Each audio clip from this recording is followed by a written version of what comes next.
Hi everyone, welcome back to my vlog channel. This is the last one.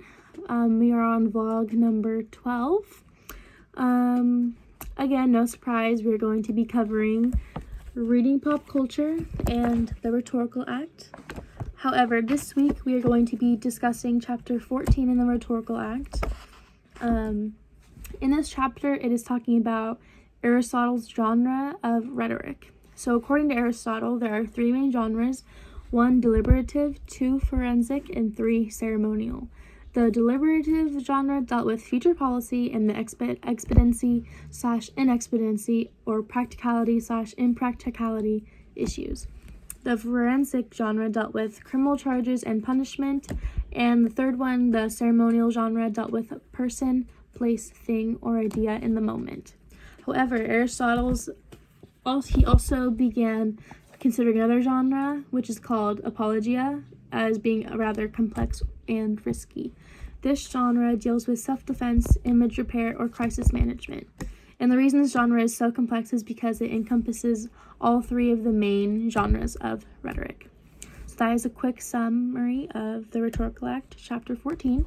Now we will move on to our favorite essays in the Reading Pop Culture essay. So these are actually the paired readings for chapter 2, I believe. Let's double check to be sure. Yeah, chapter 2, the paired readings.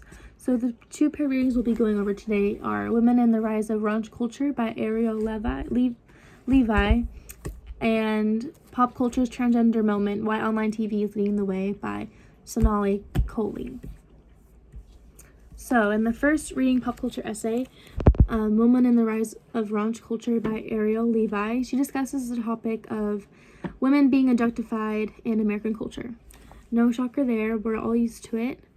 Women are always being objectified, whether it's in television, movies, etc. And this is where she noticed them the most, was when she's watching TV or watching a movie. To her, these women are being objectified while wearing provocative clothing and acting a certain way, and she wants women to stand up for themselves and have more respect for who they are as women. She claims that in order to change the identity of a woman is to realize if we want the world to see in how far we've come, or have we let go. So it's basically saying, are we gonna sit back and watch this continue to happen, or are we gonna stand up and change it? And then this goes on to our second paired reading,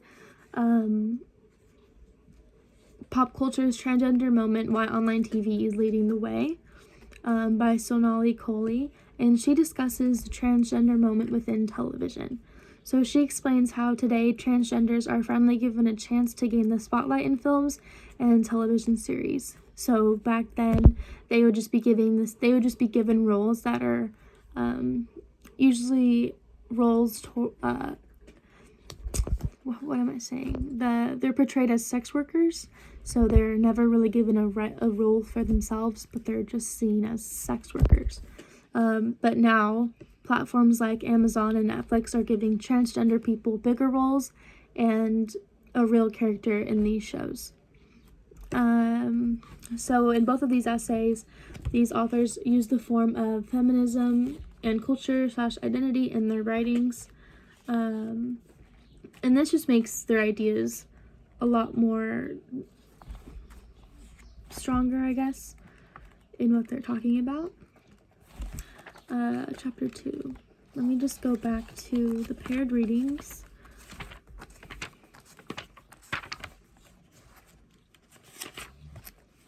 And a big example that Sonali Kohli used was Laverne Cox when she played Sophia Bursett in Orange is the New Black.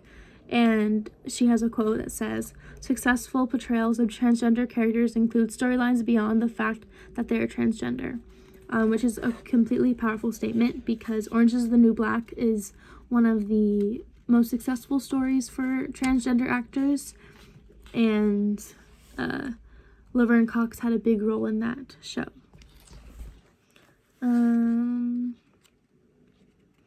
And she also explains how it's important to note that there have been occasionally awareness raising or complex portrayals of teen transgender and gender identity stories like Glee and The House of Lies, other platforms like that. But now she says that because the new online studios have less bureaucracy and can turn shows around quickly, they can stay with the pulse of the trans movement. Trans people are becoming galvanized and outspoken, Ernst says, and not accepting disparaging or unfair portrayals anymore. So they're just basically talking about how the world needs to change when it comes to women and transgender people.